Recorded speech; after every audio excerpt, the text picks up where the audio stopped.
Police brutality, it's been going on since before recorded history.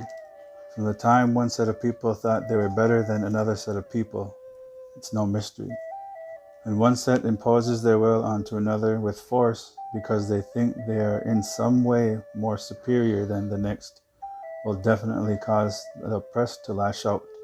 There only is so much or so long a person can stay vexed.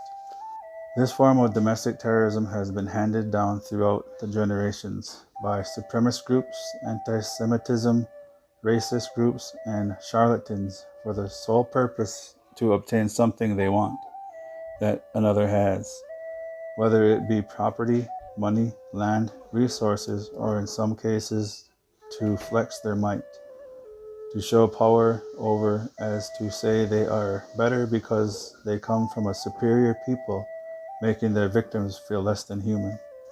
The dehumanization of the Native American people is played out in the genetic level, with the government giving the Native American a blood quantum, making them the only race in existence to have to prove their race.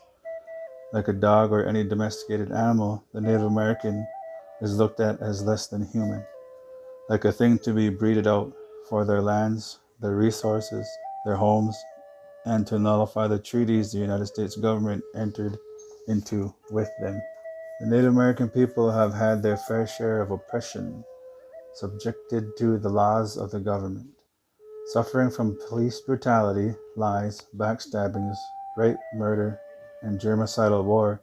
The Native American people stood strong. The United States government then said the only good Indian is a dead Indian, thus giving Americans the right to murder innocent Native Americans for their hair, a bounty paid for a scalp. Smallpox, famine riddled half the population of Native Americans, killing them. When the government found out that wasn't working fast enough, the Native American children were kidnapped from their homes and placed into boarding schools where they were met with hostility, rape, and murder. It was the government's policy now to save the man, kill the Indian. Suffering through that, the Native Americans have to now endure prejudice and racism for their treaty rights, the very rights the United States government negotiated now being neglected, not being upheld on the government's end. Everything from rights to land to water is being attacked because the government chooses not to uphold the treaties. Which leads me to missing and murdered indigenous women. Women and children are the lifeblood of the Native American people. They are held in the highest regard. However, colonization has proved a dominant teaching as the Native Americans then learned the rules of the Catholic Church. To beat and abuse was the teaching, replacing love and compassion. Drinking and drugs replaced language and culture, and an upspring of domestic violence ran rampant through the reservations.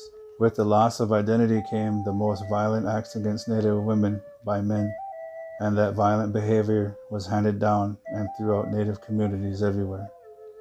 The internalized oppression was so forced and so great that the Native American lost hope, humanity, freedom, understanding, compassion, and honoring of relationships, and replaced them with isolation, battering, materialism, sexism, rape, child abuse, and murder, just to name a few. The violence in Native communities stemmed from chemical abuse, boarding schools, witnessing violence, being stereotyped, and confusion, or the thought of anger justifying the violence. The Native American woman was targeted by sex traffickers, rapists, and murderers because they are the ones who are the life givers of the tribe. Without women, there would be no tribe, no treaties. Indigenous women are some of the most beautiful on earth, yet they are the most endangered. The brutality of those in power has been going on for a long time. Police officers' misuse of their authority is the most common among minorities. It was a cop who incited the Minneapolis riots, and to me, that is the reason they opened fire on peaceful protesters and not the ones destroying businesses and looting.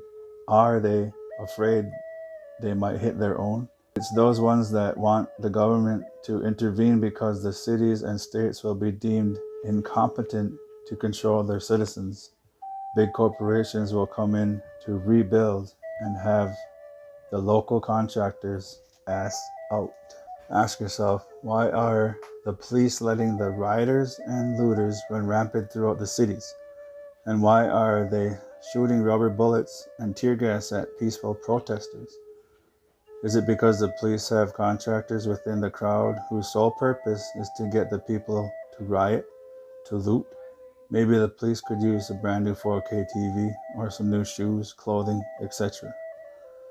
The peaceful protesters are not the problem. It's those evil snakes slithering through the crowd, putting violence first and humanity second. And when riots break out, the police just sit back and watch with a smile. They smile because that's exactly the type of behavior they want to see. The police are quick to shove a 75-year-old to the ground peacefully protesting, yet they don't give any effort to policing the violent rioting and needless looting. Why do you think that is? I still think rioting and looting is not the answer. Yet when it happens, the police say it's wrong. Who do you think the oppressed people of America learned it from? Black lives matter, Native lives matter, white lives matter, Latino lives matter, Hmong lives matter. Minorities have history of oppression and abuse at the hands of those in power. I know there are natives on native crimes as well as black on black crimes. Not all police are bad. Not all whites are racist. Not all Muslims are terrorists. There are white people that get killed by police just as well as black, native, Mexicans, etc. I know this. I also know there is a difference between a protester, a rioter, and a looter. Don't confuse the three. They are not the same. Keep your eyes open. Out the evil men and women instigating violence and destruction in the communities. They are not there to help the cause, only to make a mockery of it. Stand together, justice and equality. Stay strong, extinguish the evil. Enough is enough. Thank you. Sugar, Shane Webster.